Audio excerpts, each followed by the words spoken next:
Hello, Blue Jays fans, and welcome back to another video. Man, oh man, are Brandon and I happy to be making another video about the Blue Jays winning. Man, oh man, an 8-2 game. It was electric. We really popped off in the third inning, and what another video to be making here on Jay Center. It's another recap video, as always. We're going to talk about what went right. Nothing really went too wrong here, but we're going to, Yeah. of course, do our recap. Brandon, as always, I'm going to throw it over to you to start it off. Yeah, I don't know who was doubting the Blue Jays. It certainly wasn't me. But after those first two games, things were not looking good. And all of a sudden, the series is tied 2-2. It's a best of three situation. Toronto is going to get to go back home for at least one more game. I mean, it's really been an impressive effort the last two games. Obviously, the offense has totally woken up again, which is really impressive. George Kirby and Luis Castillo are not pushover stars. These are not your traditional like 3 and 4 starters in the postseason. I mean, these are really, really high quality pitchers, and the Blue Jays have gotten to them. They've gotten to the Mariners bullpen early. They've been able to get a couple relievers in the game who don't have their best stuff. They've been able to add insurance runs on later. And their starting pitching has held up. Max Scherzer, a lot of credit to him. It was not the prettiest start in the world. 4 walks, 3 hits, and 5 and 2/3 innings. Gave up a couple runs, but he did what he had to do. Traffic was on the base paths, but he kept runs from scoring. He kept the Blue Jays in the lead by the time he left the game.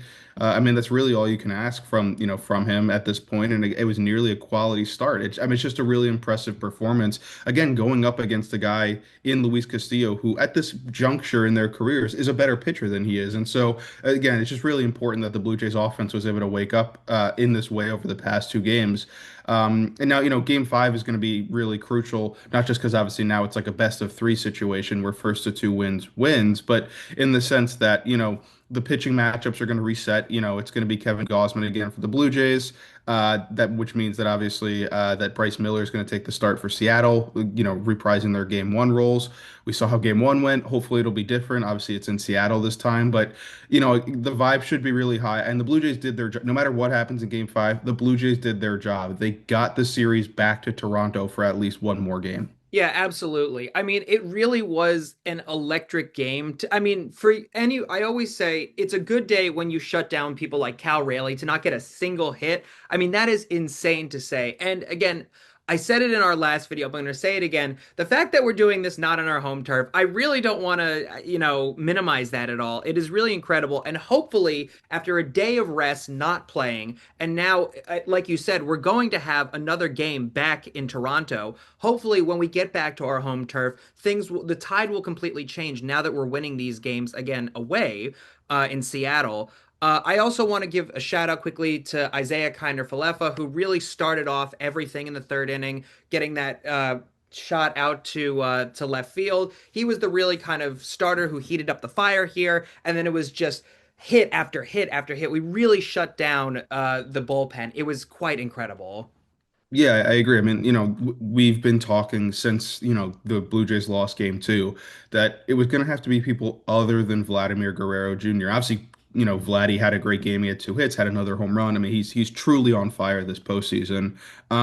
But the other guys with multi-hit games were Ernie Clement, Isaiah Kiner-Falefa, and Andres Jimenez. I mean, like those are guys lower in the order. Obviously, Clement's been great this whole postseason, but those are guys lower in the order who are, starting to produce, starting to get the top of the lineup set up. And this is why the Blue Jays are so dangerous. I mean, the Yankees saw it in full force, and now the Mariners are really, seeing the brunt of it.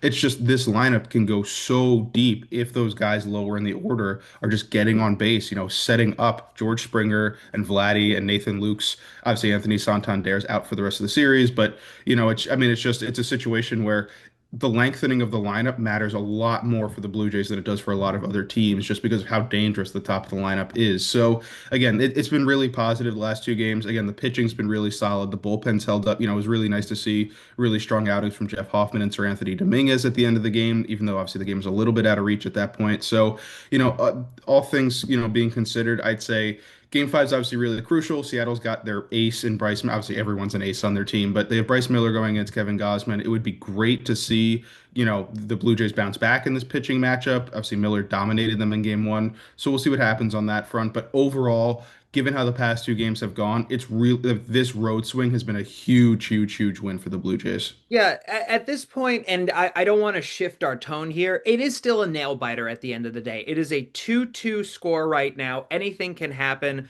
Brandon, I do want to ask you what could, and I'm not trying to be negative here, but I'm also trying to be a realist here.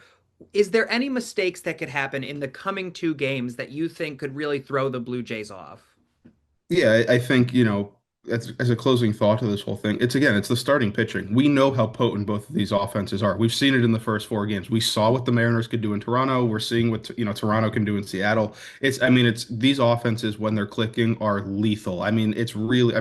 No pitcher can really keep them down. And so that's why the pitching matchups matter. It's why I've been, it was why I was banging the drum after game two that Toronto was going to have a tough time coming back. Obviously, they've done so, but it's just, again, now that the rotations are going to reset, you've got to face Bryce Miller, you got to face Logan Gilbert again. If you get it to game seven, you're probably going to get George Kirby again, who he didn't have a good game three, but he's a really, really good pitcher. I mean, I do not want to discount how good he is. So, and again, the Blue Jays, as good as Kevin Gausman is, they're going to be relying on Trey Savage in game six. We saw that, he wasn't great in game two.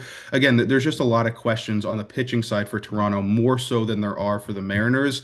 That's where the pitfall is. And that's why it's so crucial for the Blue Jays lineup to click in the way that they have been over the past two games. Yeah, I totally agree with you there. At the end of the day, I think it really falls on our bullpen because our defense and our heavy hitters have been producing so well. But what are your thoughts? We'd love to hear them in the comment section below. Are you looking forward to our next game? I would hope so after two wonderful games back to back. But we'd love to hear your comments, and of course, we'll be responding to every single one.